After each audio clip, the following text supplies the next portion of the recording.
Qartë. Zoti Koka. Shiko, unë mendoj që ne po e kemi trajtuar ngjarjen shumë thjesht kur në fakt ne po flasim për një akt të mirëfillt terrorist.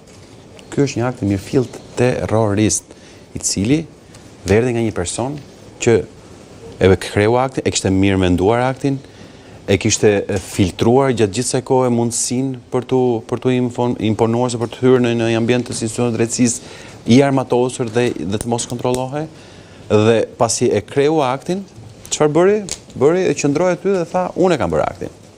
Pra në vetmin ndryshim nga një terrorist nga ata që hedhin veten në erë, ky nuk e hodhi veten në erë, por qëndroi aty dhe u dërsua tek policia. Pra nuk kemi të bëjmë një akt sporadik. E dyta që është shqetësuese mendon është reagimi shtetëror. Pra reagimi shtetëror në vend që t'japi garanci dhe t'japi, si më thon, siguri, jo vetëm drejtuesve, por edhe qytetarëve, sepse ai akt vën në pikpyetje të sigurinë e të gjithëve neve, çfarë dolën ata?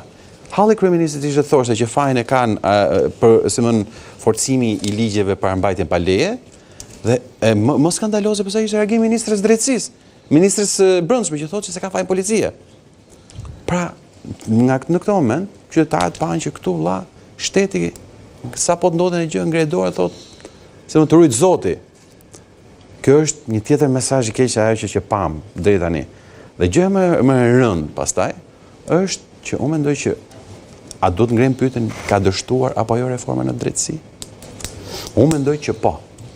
Unë kam qenë skeptik gjithmonë për mënyrën si u bë reforma në drejtësi, por tashmë nga zhgënjimi kemi kaluar tek dëshpërimi, dhe dëshpërimi prodhoi atë që pam 2 ditë më parë. Pra, u mor pistoleta dhe kërcitin në mes gjykatës Tiranës, në mes Tiranës. Thënë kjo, kur ti i thua qytetarëve që unë do bëj një reformë drejtësi, që është pak e vështirë, dhe mbas 10 vjetësh ai shikon që përveç se ka hëngër propagandën e SPAK-ut edhe hyrjedaleve në SPAK dhe atë gjyqin popullor që ne kemi qef, dhe shikon që ndarket pastaj sërish hallet me drejtësinë nuk zgjidhen. Sërish vonesat jo vetëm që nuk shkurtohen, por zgjaten. Kur shohin që doset në gjykatën e lartë nga 40.000 për 5 vjet kanë shku 60.000. Dhe kur shohin shumë devianca të tjera që në fakt do të ishin thembra dhe zemra e reformës në drejtësi, pra shërbimi dhe drejtësia sa më shpejt dhe sa më cilësore tek qytetarët, asnjë nga këto nuk ekziston.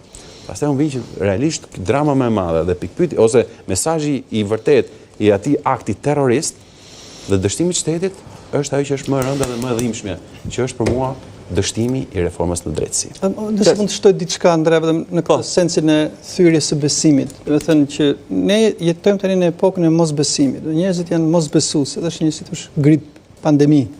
Nuk i besojnë institucioneve, nuk i besojnë liderëve. Por gjestet e vogla, ndonjëherë dhe qesharakës të pa rëndësishme kanë vlerën e tyre. Dhe këtu po i referohen policisë. Nuk e di domethënë pse ka një traditë që duhet patjetër të gënjejnë dhe të deformojnë ngjarjen. Për gjëra që nuk ka arsye. Deklarata e tyre kemi arrestuar me njëherë vrasin. Në një kohë që nuk ishte asgjë të keqe, po të filloni dhe të thonin që personi që kreu vrasin u bë dorëzuar. Sepse kjo ishte vërtet dhe këtë pan dhe këtë po shohin njerëzit në video. Kjo pasohet nga prokuroria, që thotë ajo arrestua me njëherë, dhe çfarë ndodh kur ti shikon në këtë të rrjeteve sociale, dhe fillojnë njerëzit ta përqeshin policinë, përqeshin prokurorinë për një ngjarje që ka ndodhur, që është në video, që është në sy të gjithëve. Pra, nëse ka një gjë që mund të bëjë policia e shtetit, ministri i re është të heqë dorë nga komunikatat e gënjeshtra të policisë, që fryn emra operacionesh, do të thënë ka një listë, një duzinë të tërë, do të thënë që nuk ka një virus aty që edhe kur nuk ke arsye që të deformosh, ka një virus për të thënë që ne jemi në rregull, ne vepruam, dhe kjo sjell si thua është një gjë krejt anësore, krejt e parancishme në lidhje me ngjarjen, por ka të bëjë me atë që ti nuk e beson dot. Dhe kur ti nuk e beson për një gjë që e shoh vetë, si mund të besosh për një akt tjetër? Qartë. Edhe kjo e kësaj. Pra ne kalum fazën e pastrimit, por duket kemi ardhur në fazën e paralizës.